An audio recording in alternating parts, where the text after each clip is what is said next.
Hi, how's it going? I'm Marlene. Thanks for wandering by. Welcome back to Decan Walk 2023. This is the series where we are looking at the correspondences between tarot and astrology by walking through the zodiacal wheel of the year. If you're interested in knowing more specifically about what decans are and what a Decan Walk is, then visit my description box below where I give you a link to my whole playlist of Decan videos that I've done so far through now. But you could just jump in and join us here if you'd like.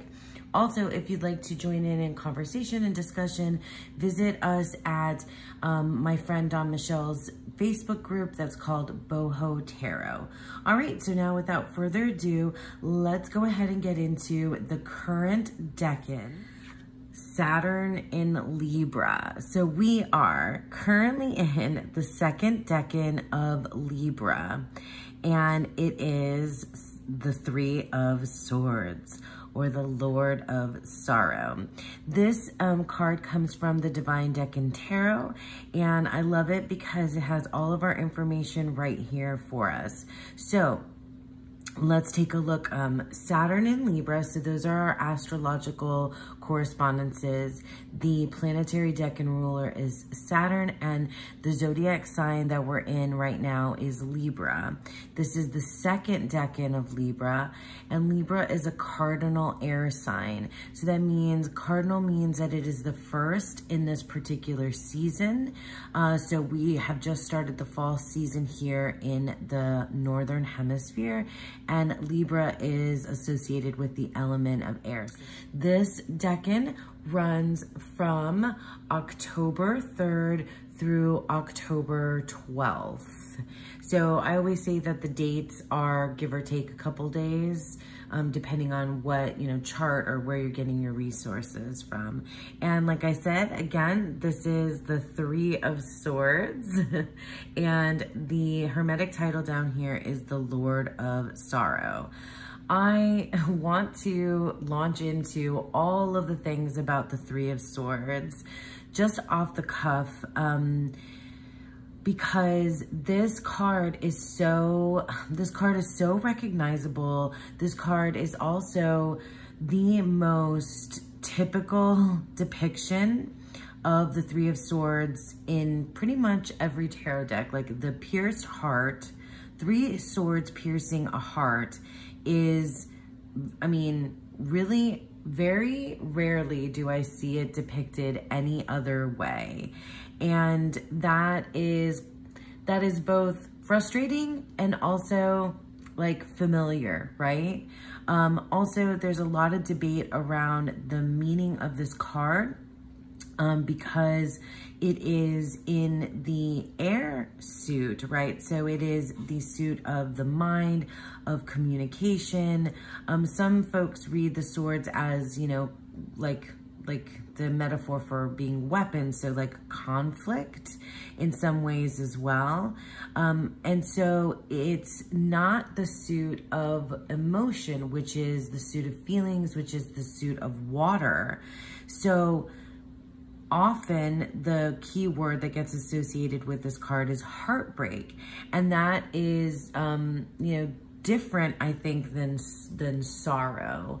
But heartbreak, it just suggests, it implies that it's an emotional sorrow here. And that doesn't jive for some folks, for a lot of folks, in terms of it being in the suit of the mind.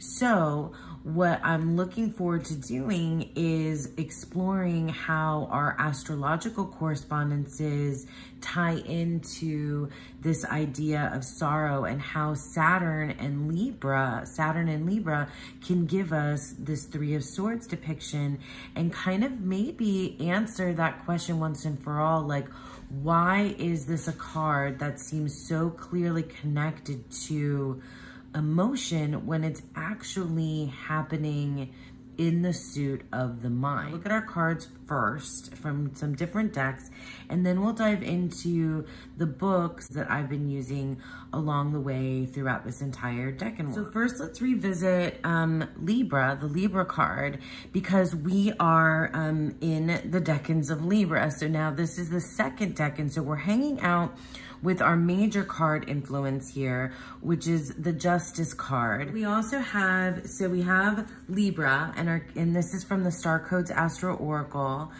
and our keyword for Libra is balance. And then we have the ruling planet of Libra is Venus, okay? Keyword here for Venus is beloved, and Venus is associated with beauty, love, romance. I mean, you know, many other things, but love is in there, okay? So along with our balance, we also have this idea of love, and because we are in the 7th house, it is ruled by, it is all about relationships in the 7th house. So now maybe, maybe with this Libra energy, we're starting to see a little bit of that heartbreak element come through, perhaps because we're taking a look at the sign that is all about relationships. And then our other major that comes into play here with Saturn and Libra is the card that represents Saturn. And the card that represents Saturn is the world, okay? So the world is here as well. And then we have from the Star Codes Astro Oracle, we have Saturn, and the keyword here is structure. Another set of keywords that I've heard Saturn referred to as restrictions and limitations. Boundaries is another one. You know, the rings of Saturn suggest cycles, but they also suggest like a boundary around the planet. So I think that's really interesting. When we get into the Tarot and Astrology book by Corinne Kenner, we're going to take a little bit more, you know, a little bit more of a deeper dive into what Saturn means. So Venus is the ruling planet of Libra. And then, sorry, so I brought out our Empress from the Thoth Tarot. We'll just put her over here with all that energy. And then we have our Three of Swords in the Thoth. Again, we have our Lord of Sorrow. And our Adjustment card, which is the same as the Justice card. And then we have our Universe card, is the World card in the Thoth Tarot. Let me clean some of this up so we can look at the colors. Okay, so yeah, so in our Thoth deck, I always like to take a look at the color scales and see how these two, because remember that in my exploration of the Decans, I'm really trying to understand the merger of these two energies, the majors into the minor cards. So if you look at the colors, you can see where they merge. So we have these, you know, the blue and the green make yellow. So we definitely have that yellow, and it's kind of like a gold-esque as well, coming from the Universe card. We have our darker kind of blacks coming in here as well, but you can see those hints of greens and blues in the Three of Swords. I really like that. And I actually see those colors here in the Star Codes, which I think is really neat too. I really like to see that. That's really interesting. I like it. Let's look at another deck. Here are cards from the 8th House Tarot, which I've been showing you guys all along. So we have in the middle our Saturn and Libra card, the Three of Swords, right? The Three of Air. And this does not go very wildly, it doesn't really go very wildly different from our, you know, our Waite Smith approach. which is our, our heart. And it doesn't even seem all that different in terms of coloring, right? From our thought. It kind of blends these two together in a way. I sort of see it, but it is definitely a broken heart. It doesn't have, it's not stabbed, but it's definitely a broken heart. And it's in a stormy sky, which is, you know, very reminiscent here. And also you can see that stormy cloud kind of appearance here in the background as well of the Thoth. So definitely a representation of that sorrow. Now let's look at the majors that are associated with it. So we have Venus that we've looked at before, and she is the ruling planet of Libra. And we've looked at our Libra card last time as well. It's pretty minimalistic. I kind of like that there's a hand here in the Venus card and a hand in the Libra card. Kind of ties them together as well. So pretty straightforward there with your justice, the balanced scales, you know, pretty clearly balanced scales as a symbol for Libra is not, you know, is very typical. And then here we have our world card, and you can see, if you look really closely, that these little bubbles have the names of the 4 fixed signs in them. So we have Leo, Taurus, Aquarius, and Scorpio in the 4 corners of the world. I also thought it would be fun to introduce you guys to the Hermetic Tarot if you don't already know it. It's a new deck that I'm working with, and I definitely want to continue using it for the Decan Walk. It only comes with a little white book. There is a lot of good information in here, but I wish I had more. I wonder if there's like if you know, let me know if there's a bigger book on the Hermetic Tarot. I'd like to see that. So in any case, here is our 3 of Swords. So it explains in the little white book, you know, we can recognize our planetary glyph here of Saturn and our zodiac glyph here of Libra. Very reminiscent of our Thoth card with the lotus flower being pierced through by the sword. But there's Hebrew letters here that I don't know. And there's also moons. We see our Saturn in Libra again on the bottom of the card.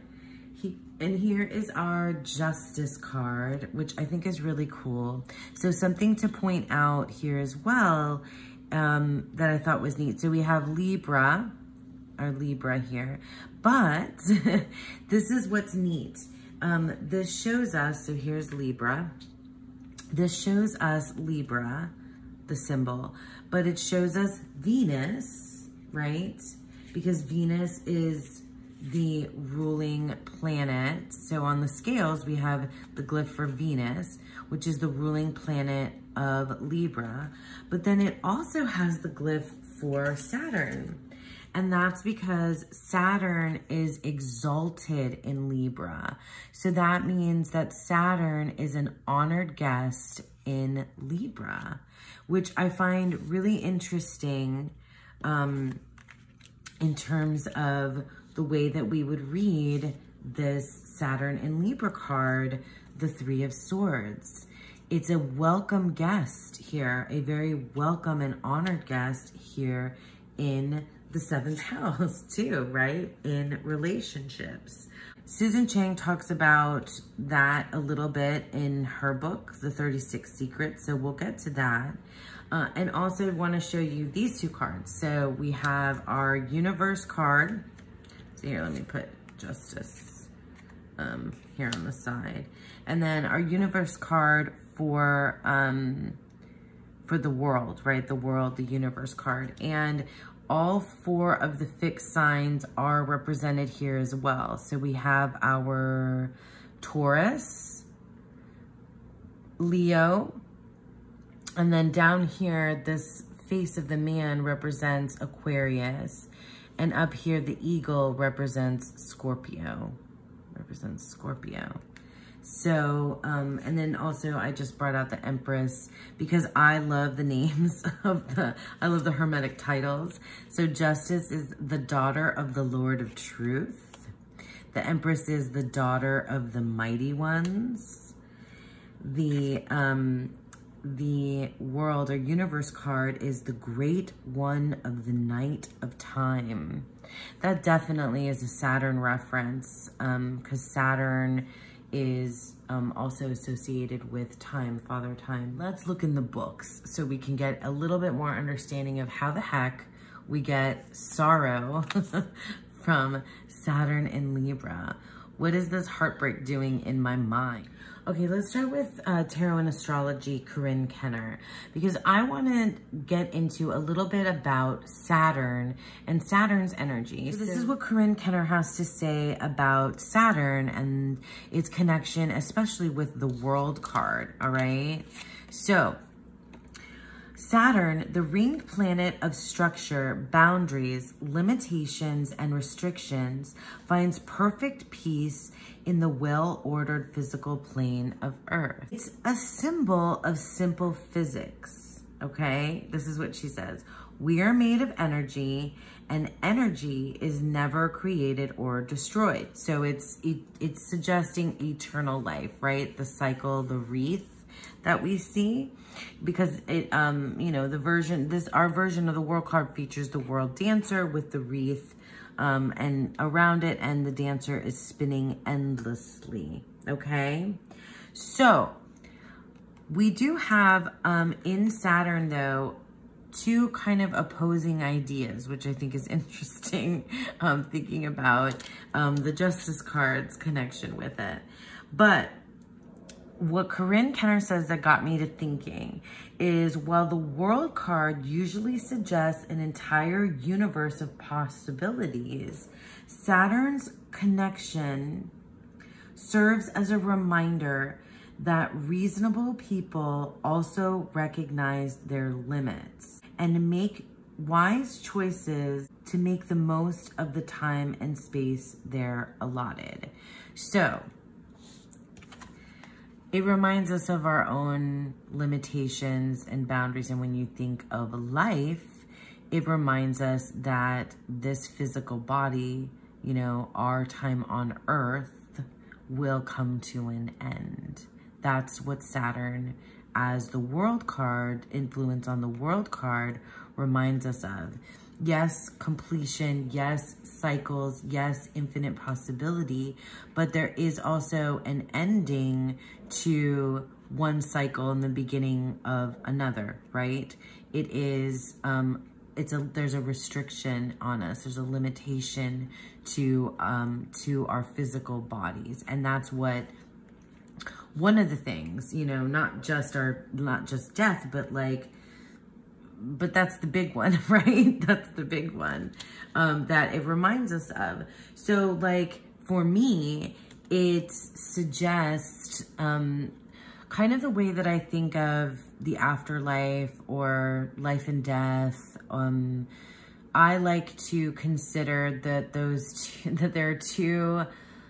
there are two opposing ideas about life and death that exist as a paradox at the same time. That there are both infinite possibilities, you know, reincarnation, ultimate, you know, ways that our energy could go on or continue or repeat or past life, you know, that kind of thing. Or potentially that there's infinite, like the multiverse, you know, that there's infinite different verses that are happening simultaneously, or that happen after death, or et cetera, you know. So I like to think that, but I also think that at the same time, there's a very finite reality that we see around us that's very tangible. And you know, YOLO, you only live once, or as I have tattooed on me, the unbearable lightness of being, that's a novel that kind of encapsulates the idea of this is it, like this is your one shot, your one life to live, and it's limited, right? So I feel like that I really do believe that those two things like coexist. That we have infinite possibilities and a limited one life only, one shot only. I believe that so deeply that I have the unbearable lightness of being tattooed on one shoulder. And then I have a quote from the Dark Tower series by Stephen King on my other shoulder that says, "Go then, there are other worlds than these." And so I have these two ideas in front and back because I think it's possible that they're both true at the same time. I don't know. Many of you might be like, what? What is she even really talking about? And so that is what kind of leads me on this path. Like I'm getting closer to this like philosophical kind of thing, this like existential kind of thing that I'm heading towards in this influence of Saturn in Libra. But some other things about Saturn is, so like something else that Corinne Kenner said about Saturn is that boundaries, they contain us, and they also, you know, they contain us and restrict us, but they also protect us. Boundaries do two things. So they confine us and define us. So we develop who we are inside our own boundaries. I think that's an interesting thing to consider about Saturn as well. She calls Saturn the rule maker. And Saturn likes to control the environment and the outcome. So yeah, so while we are restricted here, we're also in control, right? So if you're creating boundaries, if you're limiting things, you're also defining what what the environment and the outcome will be, right? Because it's under your control, right? I mean, I'm just kind of talking in a little bit of an abstract way about the energy of Saturn. So then also she says about Saturn, that is, oh yeah, which I kind of already discussed, that Saturn is connected to death and the ring planet of limitations and restrictions.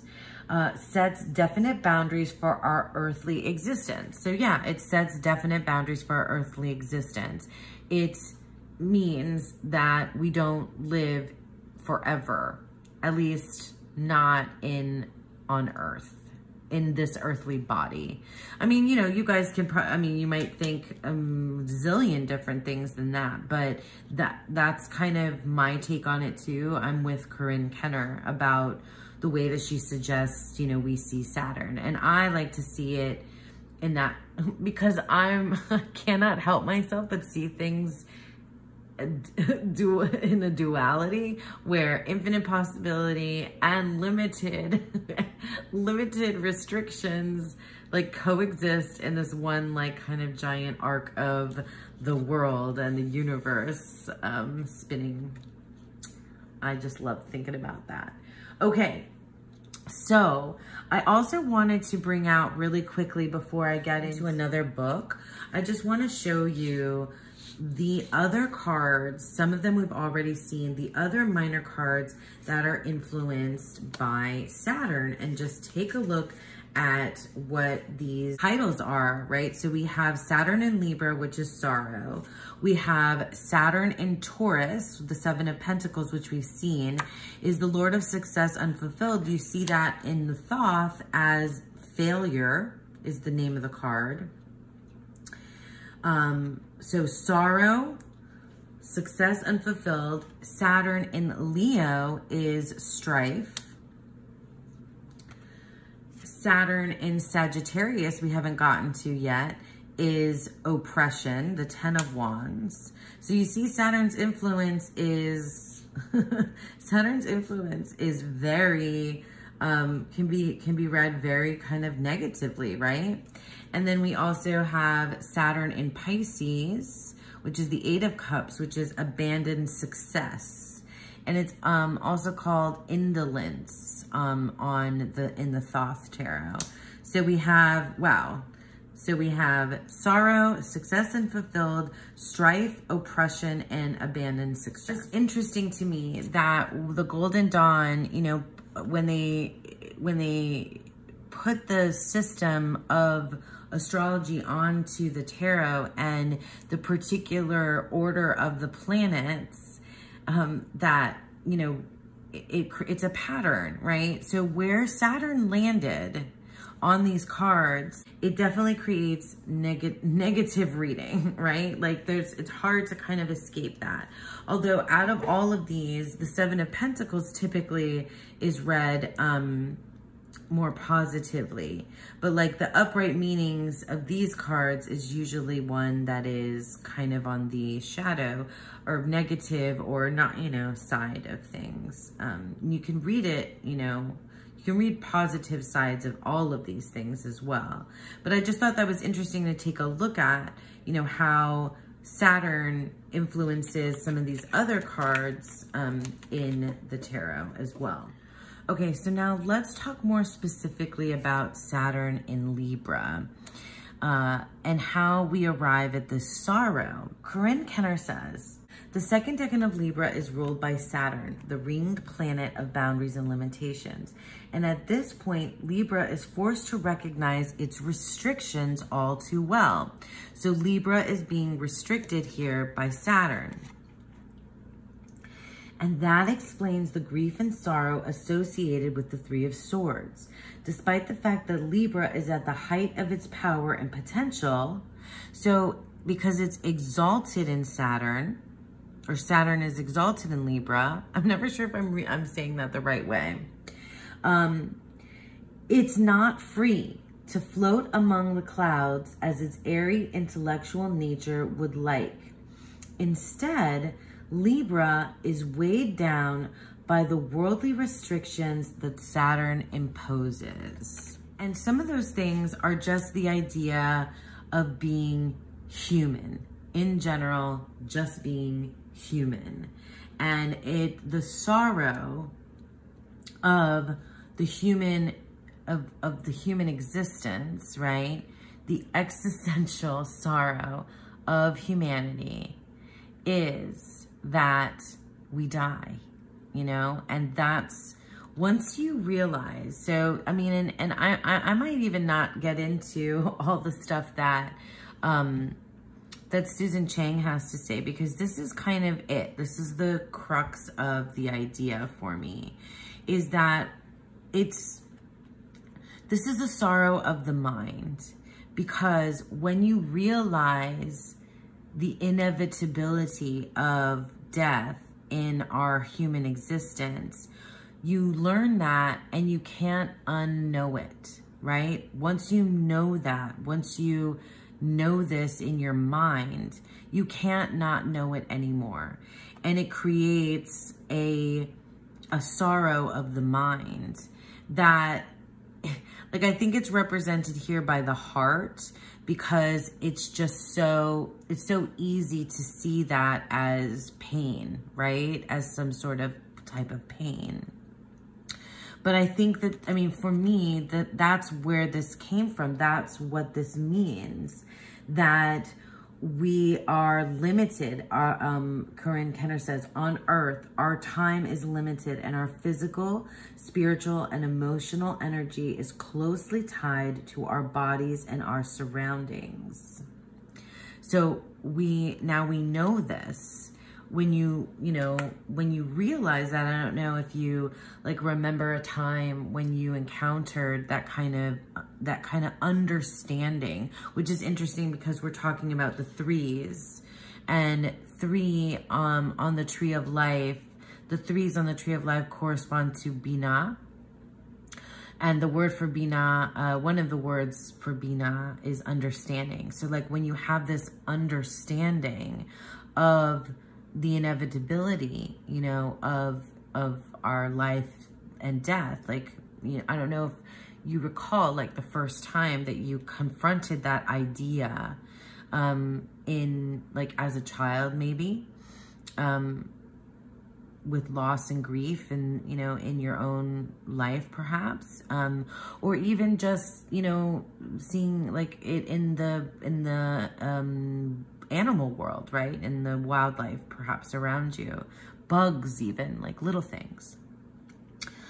It still points to that everything dies, right? When you learn that everything dies. It's a mental sorrow. It's a really deep, can be a very deep mental sorrow.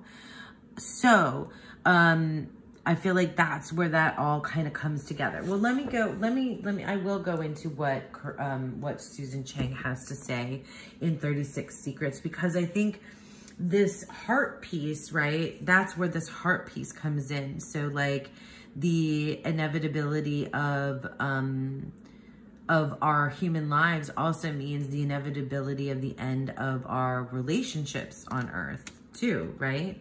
Of our beloveds. And she brings that up. This is a downer. this Decan is a downer, but I think there's some like, you know, hope springs eternal, right? I know why the cage bird sings and all that. So she talks about how she initially always read the 3 of Swords as the heartbreak card, right? Breakups and what it meant to be, young and have your first love and things like that. But that is not tied to the suit of the mind, right? That's tied to the suit of it's not about the heart. Although there's this prominent heart right here. And I just, you know, I think that's interesting. I think that's the tie-in is here, is the Venus tie-in. That's why the heart is here. That's my take on it for sure. She also says, sometimes it's painful to face the inevitable, to know the thing you can't unknow. Exactly what I just said, you know, like everything ends. Everybody hurts sometimes. Sorry, I'm laughing because it's not, you know, that's the REM quote. Okay. And this is what Saturn's limits mean. I told you already about Bina.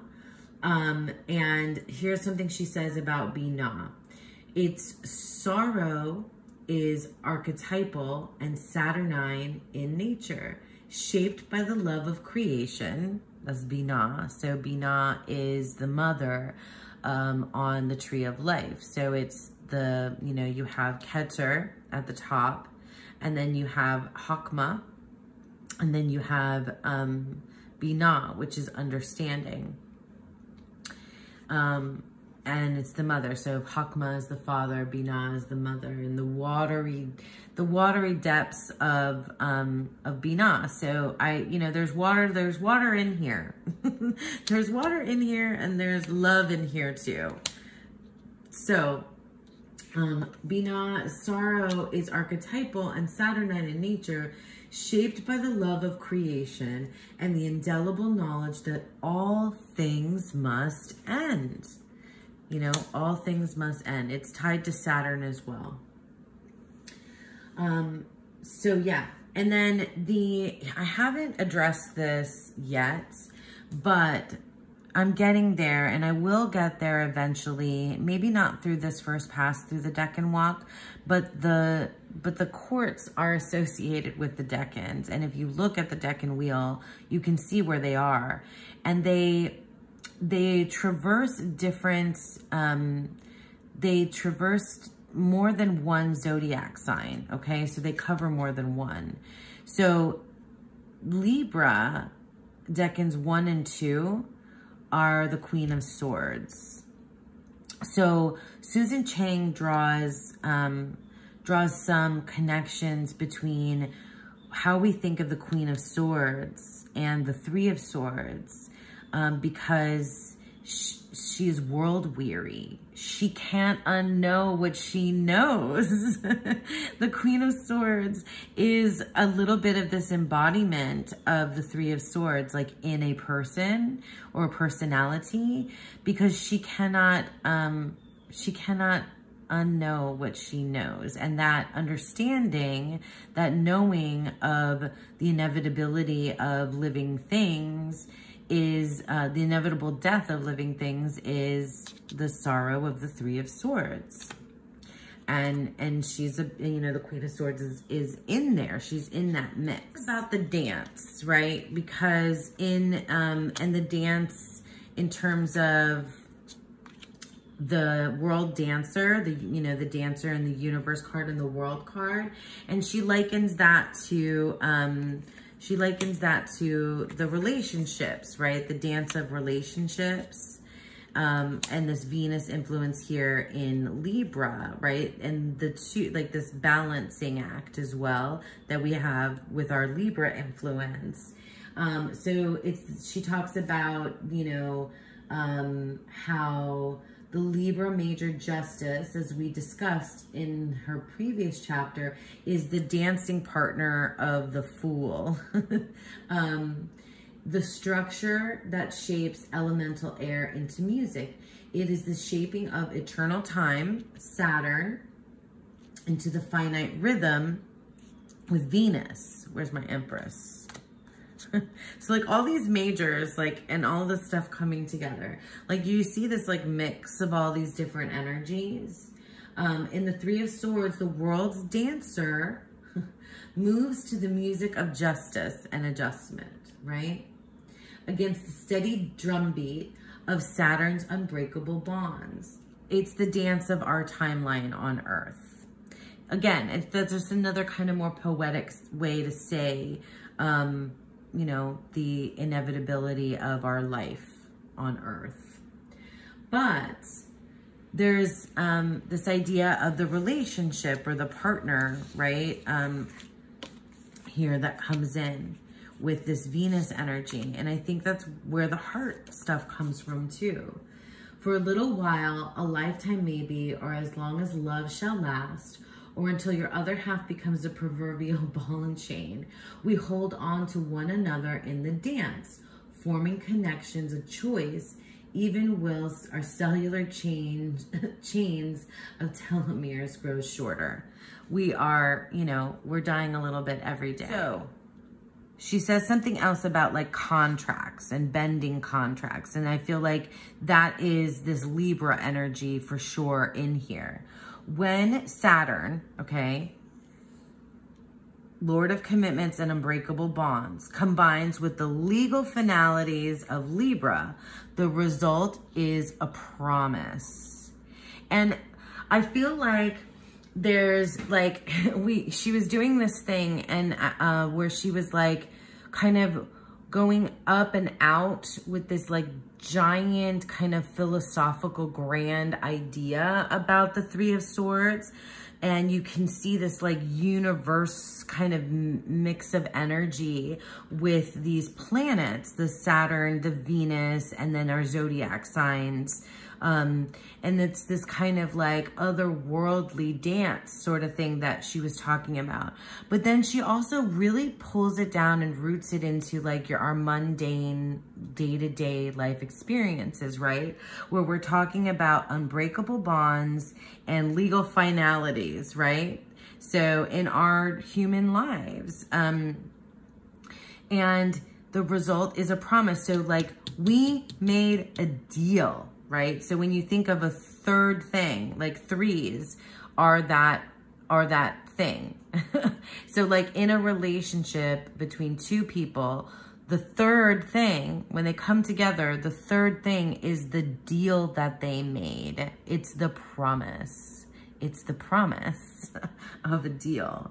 So the promise itself, in other words, is the third thing. The deal, the contract, the marriage, the life. Okay, so two people and a deal make the 3, right? And so this is where she talks about Saturn in Libra as something being like auspicious, something being like positive and good about that.